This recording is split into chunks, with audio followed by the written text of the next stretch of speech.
Imagine a witch so devoted to evil that she became the very embodiment of cruelty in the wizarding world. A woman who transformed her noble lineage into a synonym for terror, who made torture a sadistic art, and who loved darkness with a passion that transcended any limits of human sanity. This is the story of Bellatrix Lestrange, the most loyal and cruel of all the Death Eaters, a witch whose bloodlust and fanatical devotion to Lord Voldemort transformed her into the most feared creature in the wizarding world.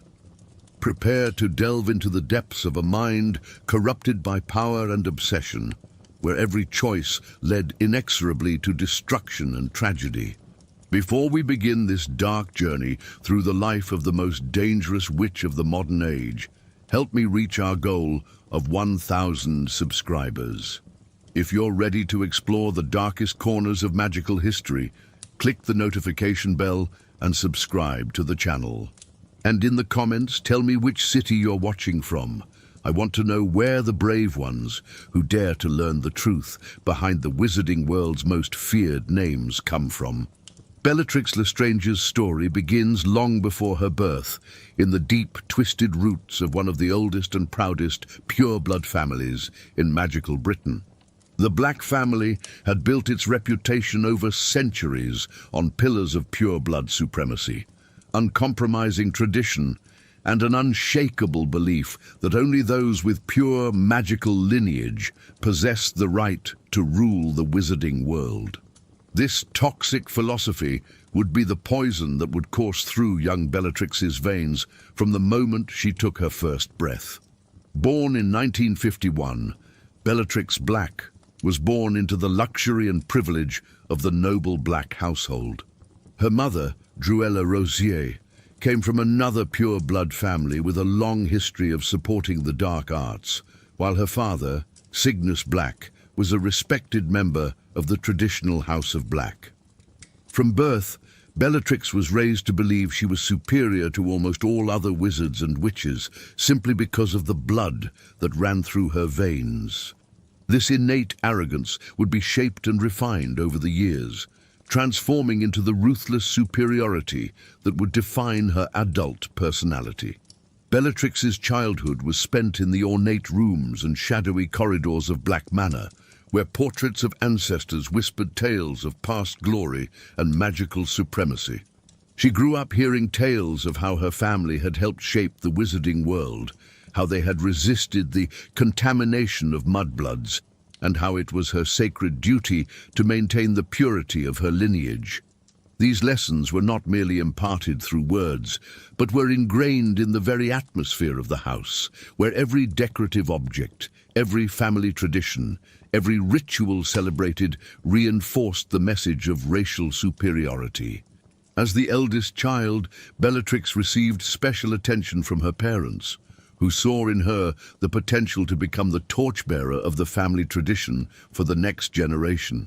She demonstrated early signs of considerable magical power, with episodes of accidental magic that were more intense and controlled than normal for a child her age. These early glimpses of her natural talent were celebrated by her family as evidence of her innate superiority, further fueling her developing ego and their belief that she was destined for greatness. Bellatrix's two younger sisters, Andromeda and Narcissa, also grew up under the same indoctrination, but each reacted differently to family pressure. Andromeda, the middle sister, always showed signs of questioning family traditions, a tendency that deeply concerned her parents. Narcissa, the youngest, embraced family expectations, but in a more calculated and less passionate manner than Bellatrix. It was evident from an early age that Bellatrix possessed an intensity and fanaticism that distinguished her even within her own extremist family. By the time Bellatrix attended Hogwarts in 1962, she had already been completely shaped by her family's ideology. Her sorting into Slytherin was as inevitable as the sunrise. She possessed all the qualities the house valued: boundless ambition, natural cunning, iron determination, and a willingness to use any means necessary to achieve her goals. Most importantly, She had fully absorbed the belief that she was inherently superior to her peers and that this superiority granted her special rights. During her early years at Hogwarts, Bellatrix quickly established herself as a force to be reckoned with. She was academically brilliant, particularly in spells that could be used to inflict pain or control others. Her natural affinity for the dark arts was evident to any attentive teacher, but at the time, such interest was seen more as intellectual curiosity than as a sign of impending danger. She excelled in defense against the dark arts, ironically, because her intimate understanding of dark magic made her exceptionally adept at countering it when necessary. Socially, Bellatrix gravitated toward other students from pure-blood families who shared her views. She formed a close circle of followers who admired her confidence, feared her sharp tongue, and were inspired by her passion for magical supremacy. Even at a young age, she demonstrated natural leadership skills, though these were tempered by a casual cruelty that manifested itself in her willingness to publicly humiliate those she considered inferior. Bellatrix's years at Hogwarts coincided with a period of growing tension in the wizarding world. Rumors of a young dark wizard calling himself Lord Voldemort began circulating among certain pure-blood families during her final years at school. These whispers found fertile ground in Bellatrix's already radicalized mind, who saw in such reports the promise of a future where her beliefs about magical supremacy could be implemented on a social scale. During this period, Bellatrix began experimenting with increasingly dark magic. She used her privileged position and family connections to access books and knowledge that were theoretically beyond the reach of students. Her thirst for knowledge about offensive spells and mind control magic grew steadily, fueled by both intellectual curiosity and a growing desire for power over others.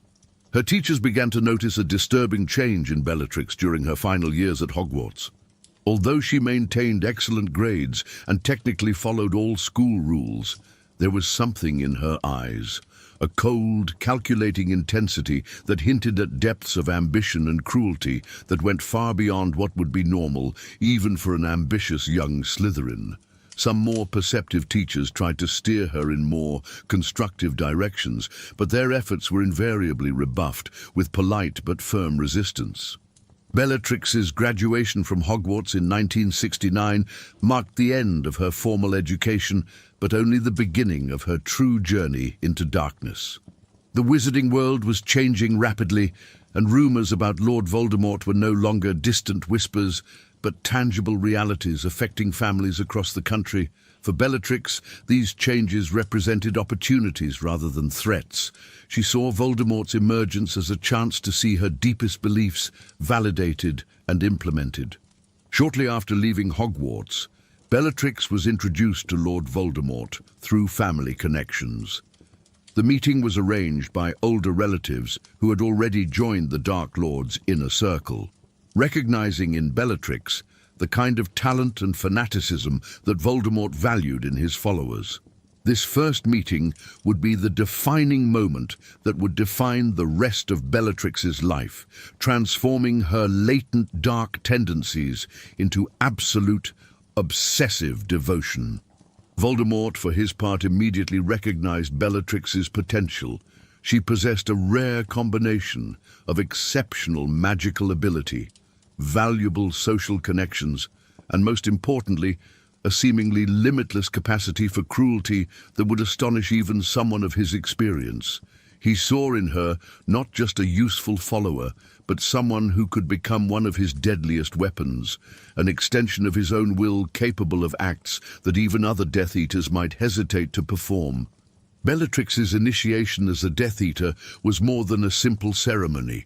It was a spiritual transformation that completed her metamorphosis from privileged young witch to instrument of terror.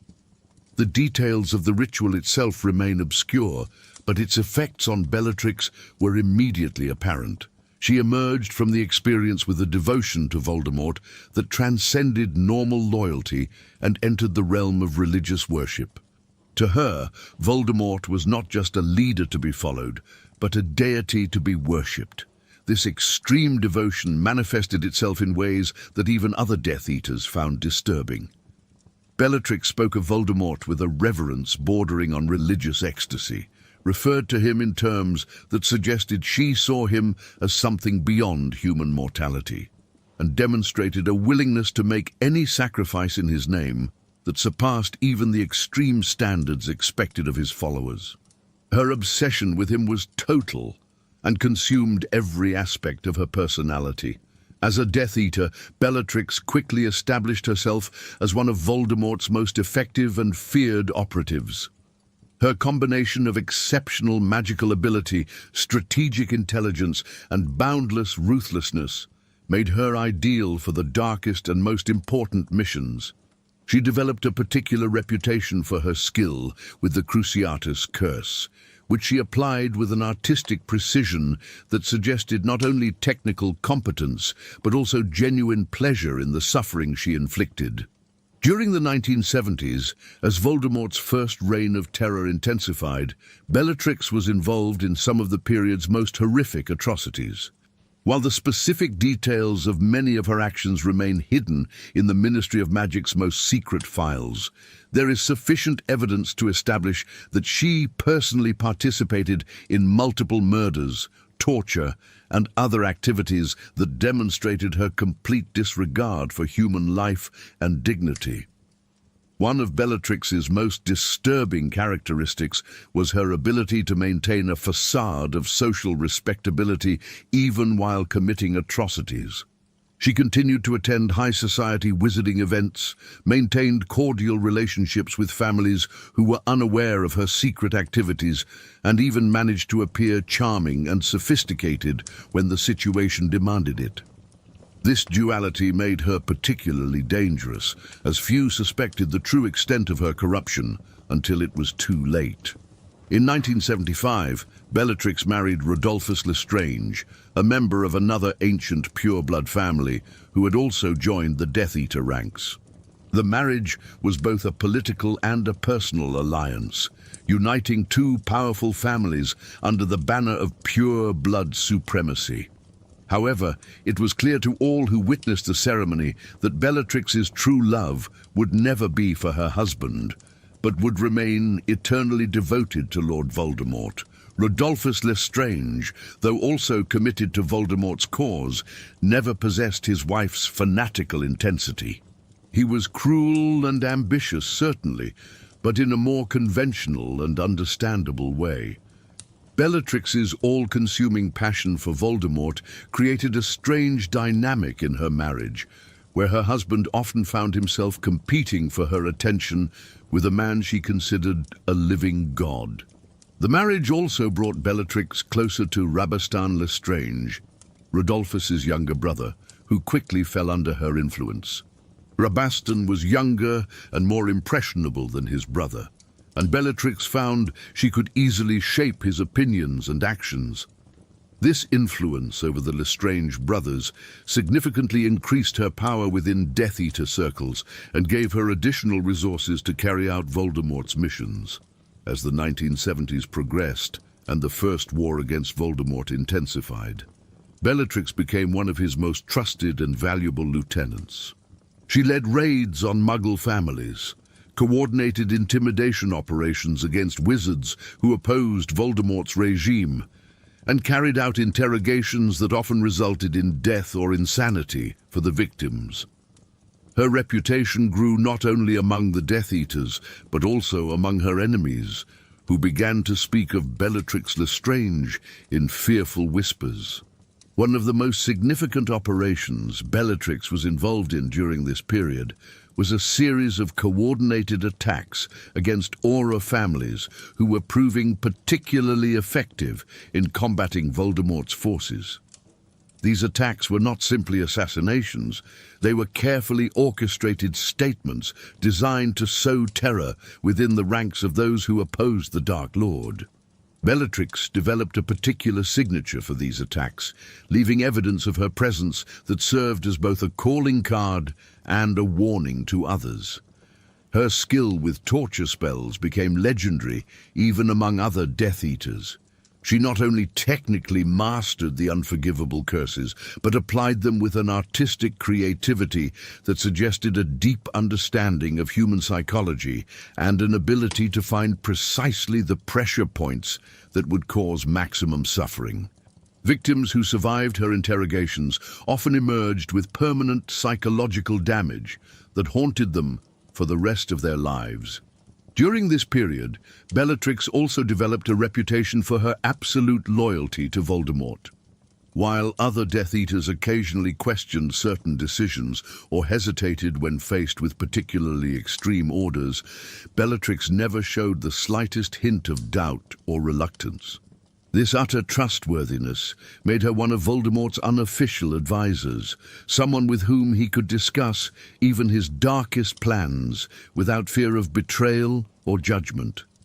However, Bellatrix's fanatical loyalty also had its problematic aspects. Her devotion was so intense that she sometimes interpreted Voldemort's instructions in ways that went beyond their original intentions, or took unauthorized initiatives that she believed he would approve. While Voldemort generally appreciated her zeal, there were times when her impulsiveness created unnecessary complications for his larger plans. A notable example of this occurred during a planned operation to infiltrate the Ministry of Magic. Bellatrix had been instructed to obtain specific information through discreet methods, but her impatience and thirst for violence led her to prematurely torture a key official, alerting the ministry to the infiltration before the main objectives were achieved. Although Voldemort expressed his frustration with this deviation from the plan, he also recognized that Bellatrix's passion, even when misdirected, was preferable to her calculating coldness, which sometimes lacked sufficient fervor. The 1970s also saw Bellatrix embroiled in personal conflicts that mirrored the broader tensions of the war. Her sister, Andromeda, had married Ted Tonks, a Muggle-born, an act the Black family considered such a profound betrayal that it resulted in Andromeda's complete elimination from the family tree. Bellatrix, who had always viewed Andromeda as the weakest of the three sisters, reacted to this betrayal with a rage that transcended even her normal patterns of hatred. For Bellatrix, Andromeda's marriage represented more than a simple violation of family traditions. It was a personal rejection of everything she believed in and fought for. She swore that if she ever met her sister again, she would kill her with her own hands, not only as punishment for her betrayal, but as a demonstration of her own ideological purity. This familial rupture further solidified Bellatrix's extremist convictions and eliminated any shred of compassion that might have remained in her heart. The late 1970s and early 1980s marked the height of Voldemort's first campaign of terror, and Bellatrix was at the center of many of his most significant operations. She had become not just an executor of his orders, but an extension of his own will, able to anticipate his wishes and act on his behalf, even when he was not present to give direct instructions. This near telepathic connection between them was a source of immense pride for Bellatrix and further fueled her growing obsession. Then, on the night of October 31st, 1981, everything changed. Voldemort's attempt to murder the infant Harry Potter resulted in his own apparent destruction, leaving his followers lost, terrified, and directionless. For most Death Eaters, their master's death represented an opportunity to deny involvement, destroy evidence, and attempt to return to normal life. For Bellatrix, however, it represented something entirely different, a spiritual crisis that threatened to destroy the very core of her existence. The idea that Voldemort might truly be dead was something Bellatrix simply could not accept.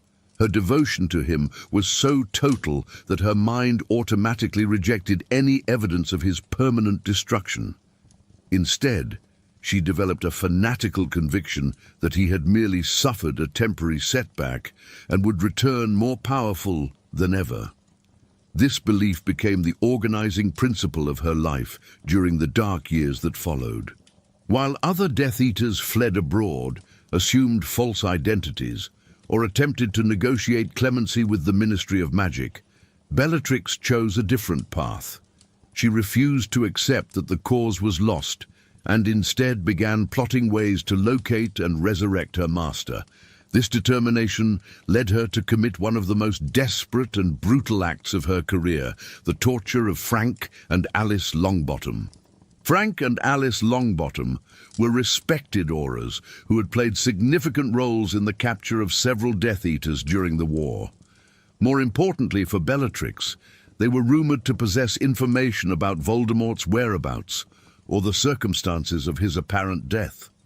In her increasingly desperate mind, Bellatrix convinced herself that if she could extract this information, she might find a way to restore her master to power. On a freezing night in late 1981, Bellatrix, along with her husband Rodolphus, her brother-in-law Rabastan, and Barty Crouch Jr., attacked the Longbottom home. What followed was one of the most shocking displays of pure cruelty ever witnessed in the wizarding world. For hours, the 4 Death Eaters tortured the young couple with the Cruciatus Curse, demanding information that Frank and Alice clearly did not possess. Bellatrix led the torture with an intensity that impressed even her war-hardened companions. She applied the Cruciatus Curse with surgical precision, alternating between periods of excruciating pain and brief respites that allowed her victims to maintain enough consciousness to answer questions. When it became clear that the Longbottoms truly knew nothing useful, Bellatrix's frustration turned to pure rage, and she continued the torture far beyond any practical purpose. The result was devastating and permanent. Frank and Alice Longbottom were left in a state of complete insanity, their minds so completely destroyed by the prolonged torture that they could no longer recognize even their own young son, Neville. They were committed to the long-term ward of St. Mungo's Hospital, where they would spend the rest of their lives in a vegetative state, living reminders of Bellatrix's cruelty. The capture of Bellatrix and her accomplices was relatively quick. The attack on the Longbottoms had been so brutal and public that the Ministry of Magic had no choice but to mobilize all available resources to bring the perpetrators to justice. When they were finally captured, all 4 were tried in one of the most dramatic sessions in the Wizengamot's history. During her trial, Bellatrix displayed not only a lack of remorse, but also active pride in her actions. When confronted with evidence of her cruelty, she responded with arrogant defiance, publicly declaring her continued loyalty to Lord Voldemort and her belief that he would return to reward those who had remained faithful to him. Her statements in court were so shocking that even seasoned wizards in the audience were visibly disturbed by her utter coldness. The sentence was inevitable: life imprisonment in Azkaban, the most feared magical prison in the wizarding world. For most criminals, such a sentence would effectively end their lives, a fate worse than death due to the presence of the Dementors that drained all happiness and hope from the prisoners. For Bellatrix, however, Azkaban became something different, a test of her faith and devotion, a place where she could prove her unwavering loyalty to Voldemort through enduring suffering. Bellatrix's years in Azkaban were both a punishment and a transformation. Constant exposure to the Dementors would have broken most people, leaving them empty shells, devoid of any shred of humanity. Bellatrix, however, possessed a source of strength that partially protected her from the Dementors' most devastating effects. Her all-consuming obsession with Voldemort, her devotion to him, was so intense and so central to her identity that it almost acted as a protective charm against despair. While the Dementors drained her of her normal happy memories, they couldn't fully touch her happiness at serving Voldemort, because it wasn't a normal emotion, but something closer to a religious ecstasy that transcended the limits of ordinary human experience. During her years of imprisonment, Bellatrix developed a rigorous mental routine designed to maintain her sanity and her connection to Voldemort. She spent hours mentally reciting his teachings, planning what she would do when he returned, and cultivating her hatred for those who had dared to defy him. This mental discipline, combined with her exceptional natural willpower, allowed her to retain far more of her original personality than most long-term Azkaban prisoners. She also used her time in prison to further hone her magical abilities mentally. Although prisoners lacked access to wands, Bellatrix practiced spells and curses in her mind, visualizing every wand movement, every intonation, every flow of magical energy. This constant mental practice meant that when she finally regained her freedom, her skills would be not only intact, but potentially even sharper than before. The other prisoners of Azkaban quickly learned to avoid Bellatrix. Even in prison, her presence radiated a palpable menace that made even hardened criminals uncomfortable. She occasionally spoke to other former Death Eaters imprisoned in Azkaban, but always with contempt for their lack of faith in Voldemort's eventual resurrection. For her, her time in prison had only solidified her conviction that she was the most loyal of all his followers. For approximately 14 years, Bellatrix remained in Azkaban, her mind singularly focused on the day Voldemort would return and free her. Her faith was finally rewarded in January 1996, when a mass breakout was orchestrated that allowed her and several other Death Eaters to escape the prison. The breakout itself was planned and executed with a precision that suggested the involvement of highly organized outside forces, confirming to Bellatrix that her master had indeed returned. Bellatrix's reunion with Voldemort after her escape from Azkaban was a moment of religious ecstasy for her. Years of confinement, suffering and doubt, though she never admitted to doubting, were instantly erased by her master's presence. To Voldemort, Bellatrix's unwavering loyalty during his darkest years represented exactly the kind of devotion he valued above all else. He welcomed her back not just as a follower, but as one of his closest and most trusted lieutenants. However, the years in Azkaban had taken their toll on Bellatrix. Although her mind remained sharp and her devotion to Voldemort was stronger than ever, there was an added instability in her personality that had not been present before her imprisonment. Her outbursts of rage were more intense, her cruelty more capricious, and her connection to reality occasionally fragile. These residual effects of her prolonged exposure to the Dementors made her even more dangerous and unpredictable than before. Voldemort, recognizing both her value and her instability, used Bellatrix primarily for operations requiring maximum violence and intimidation. She became his weapon of choice for sending particularly brutal messages to his enemies, and her reputation grew to the point where the mere mention of her name was enough to sow panic throughout entire communities. One of Bellatrix's first significant missions after her return was leading an attack on the Ministry of Magic in June 1996. This operation, which became known as the Battle of the Department of Mysteries, represented the first time the wizarding public had incontrovertible evidence of Voldemort's return. Bellatrix led a group of Death Eaters in an attempt to retrieve a specific prophecy from the Ministry's archives, a mission that brought her into direct conflict with Harry Potter and his friends. During this battle, the true extent of Bellatrix's abilities was publicly displayed for the first time since her imprisonment. She demonstrated not only exceptional technical mastery of combat magic, but also a tactical creativity and casual brutality that impressed even seasoned aurors. Her ability to fight multiple opponents simultaneously while coordinating the movements of her subordinates showed that her years in Azkaban had only refined her natural leadership capabilities. It was during this battle that Bellatrix committed one of the acts that would forever define her in the eyes of the wizarding public: the murder of Sirius Black, her own cousin. Sirius had joined the fight against the Death Eaters as a member of the Order of the Phoenix, placing him in direct opposition to his family of origin. For Bellatrix, who had always viewed Sirius as a traitor to the Black Line, His presence in the battle represented a perfect opportunity to correct what she considered a stain on family honor. The duel between Bellatrix and Sirius was more than just a confrontation between opponents on opposing sides of a war.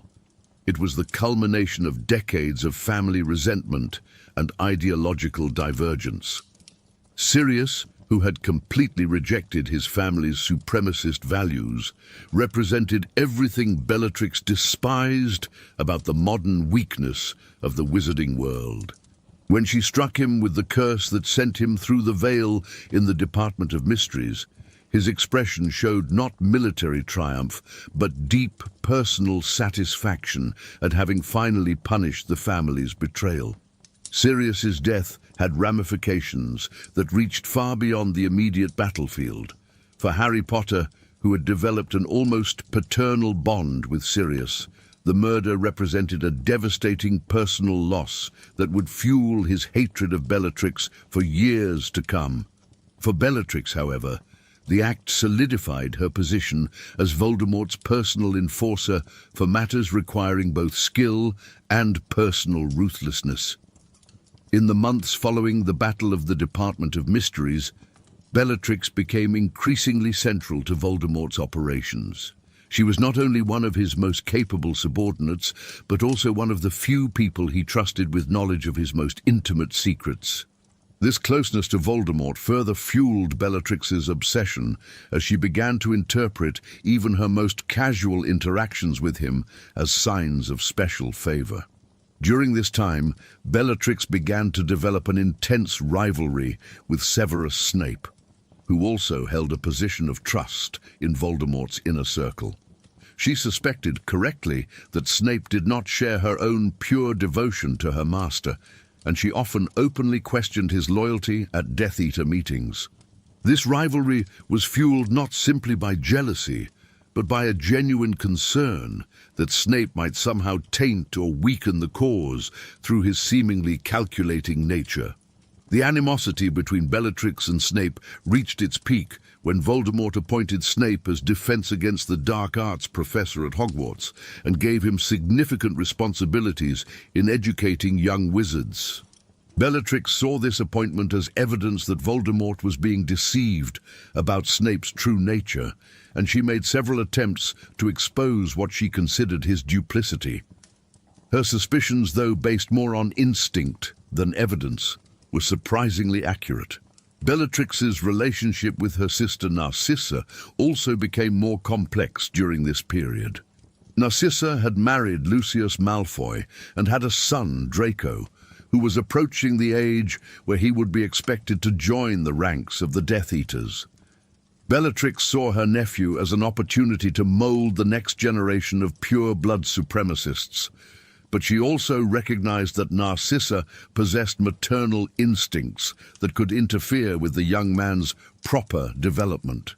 When Voldemort assigned Draco Malfoy to assassinate Albus Dumbledore as punishment for his father's failure, Bellatrix initially saw it as an excellent opportunity for her nephew to prove his worth. She offered Draco guidance and training, attempting to prepare him both technically and psychologically for what would be required of him. However, she quickly became frustrated with what she perceived as the young man's hesitation and weakness. Draco's reluctance to fully embrace the violence required for his duties confirmed Bellatrix's worst suspicions about the softening influence Narcissa had exerted on her son. She began to see Draco as an example of what happened when pure ideology was diluted by maternal sentimentality, and her attempts to correct him became increasingly harsh and intimidating. The situation came to a head when it became clear that Draco could not accomplish his mission without assistance. Bellatrix, who had invested considerable time and energy in trying to mold her nephew, was deeply disappointed by his apparent failure. She began to question whether the Malfoy line, despite its former purity of blood, had become tainted by generations of comfortable living that had softened its resolve. This disillusionment with her nephew also affected her relationship with Narcissa. Bellatrix blamed her sister for raising Draco in a way that failed to adequately prepare him for the realities of serving Voldemort. Tensions between the sisters, which had been suppressed by years of family loyalty, began to surface in ways that threatened to further divide the already fractured Black family. Malfoy Manor, where Voldemort established one of his main bases during this period, became a regular meeting place for Bellatrix. She would spend weeks at a time residing there, ostensibly to be available for consultations with Voldemort, but also because physical proximity to him fueled her obsession. During these periods, she frequently clashed with other residents of the manor, particularly Lucius Malfoy, whom she considered inadequately dedicated to the cause. It was at Malfoy Manor that Bellatrix committed some of her most horrific acts during this period. When Harry Potter, Ron Weasley and Hermione Granger were captured and brought to the manor, Bellatrix saw an opportunity to impress Voldemort by extracting crucial information from the prisoners. Her torture of Hermione Granger, a Muggle-born, was particularly brutal, even by Bellatrix's standards.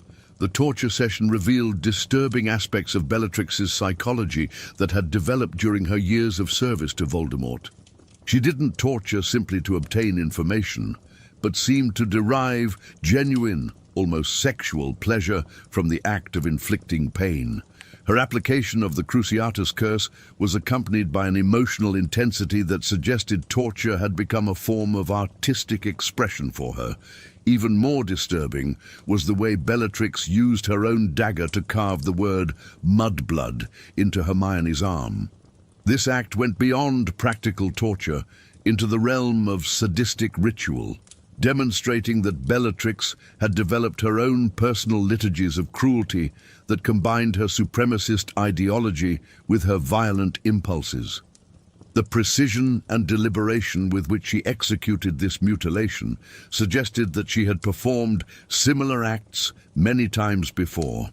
The escape of the prisoners from Malfoy Manor represented a humiliating failure for Bellatrix, who had personally assured Voldemort that she would extract all necessary information from the captives.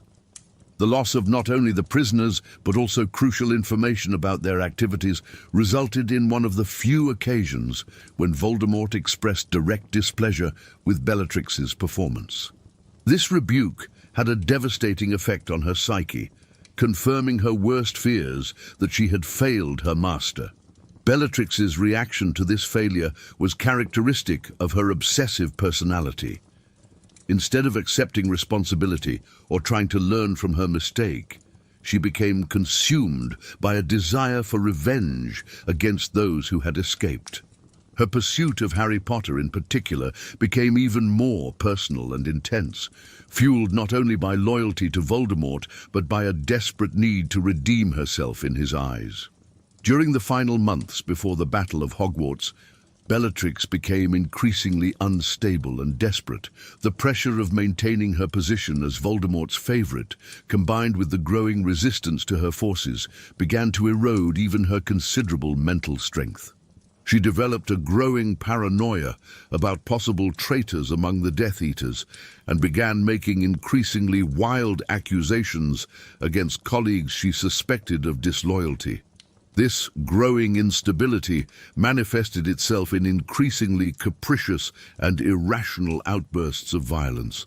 Bellatrix began punishing subordinates for imagined infractions, interpreting casual comments as signs of disrespect, and seeing conspiracies where none existed. Her mental deterioration was evident to those around her, but her close proximity to Voldemort meant that few dared to confront her directly about her behavior. The Battle of Hogwarts in May 1998 represented both the peak and the end of Bellatrix's career as a Death Eater.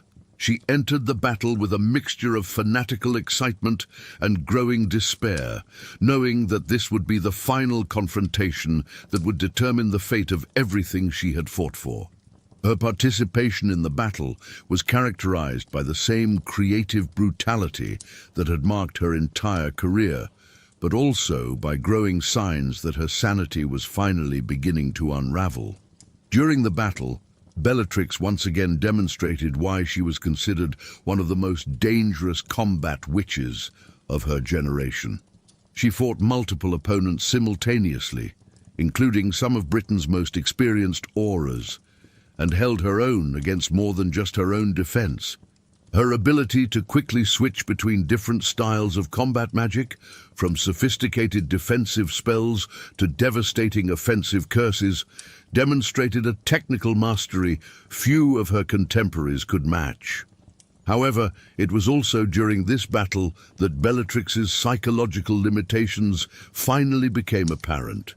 Her obsession with Voldemort led her to make tactical mistakes that a fighter of her experience would normally avoid. She frequently distracted herself from the immediate combat to check on Voldemort's status, and her emotional need to impress him led her to take unnecessary risks that exposed her to attack. The decisive moment came when Bellatrix engaged in combat with Molly Weasley, the matriarch of the Weasley family who had lost a son in the battle. This confrontation was particularly symbolic.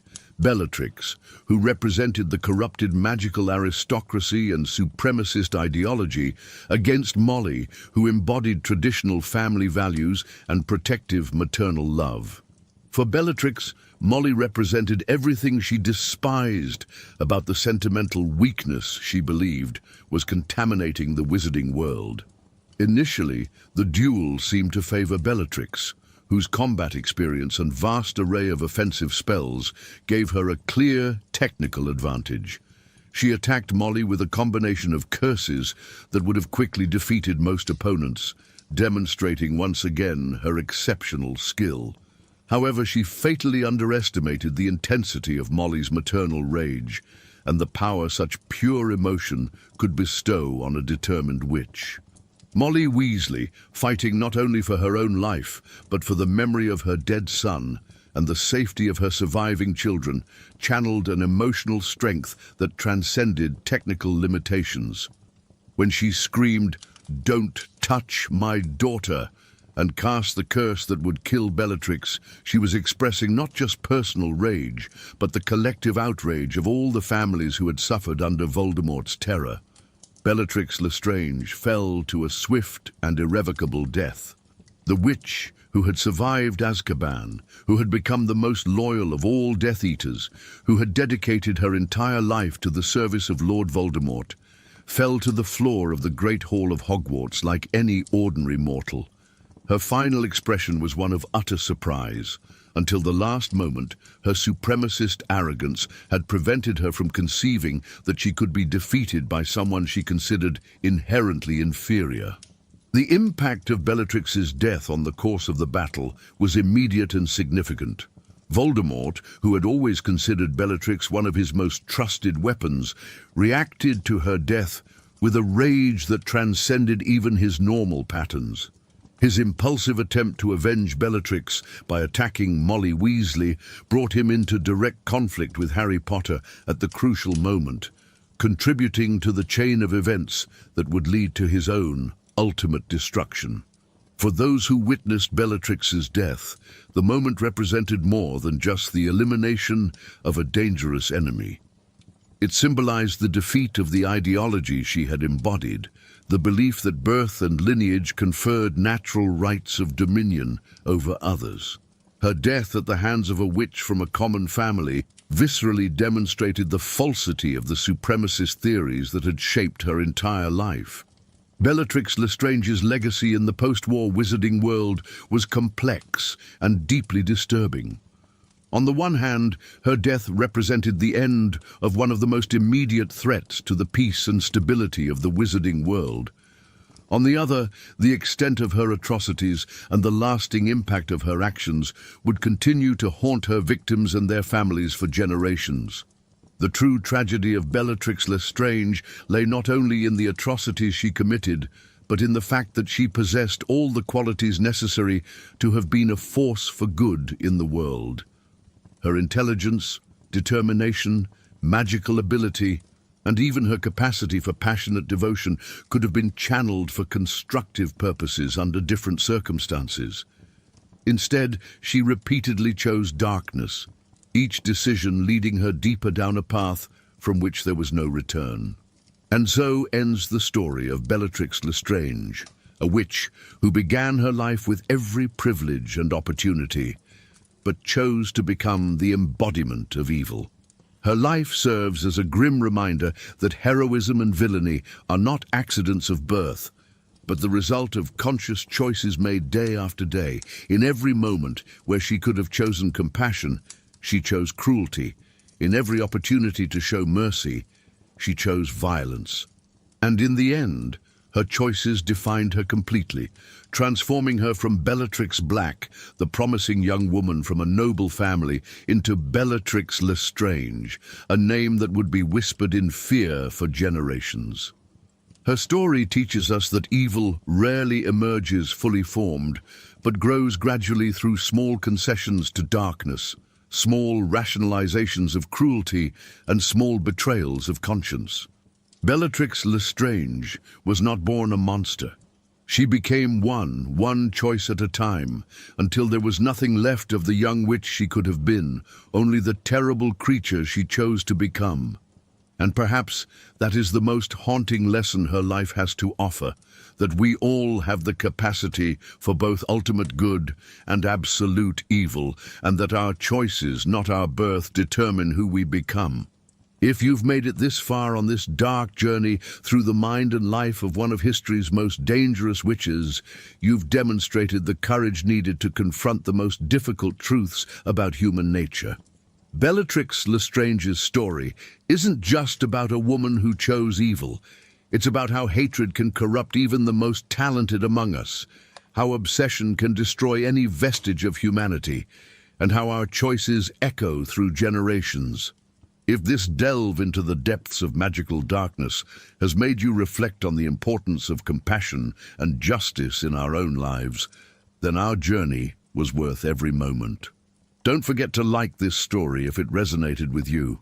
Share it with those brave enough to face these dark truths, and subscribe to the channel for more explorations of the wizarding world's deepest mysteries. Because, as we learned today, knowing evil is the first step to choosing good. See you in the next story, and remember, in a world where darkness exists, our individual light matters more than we can ever imagine.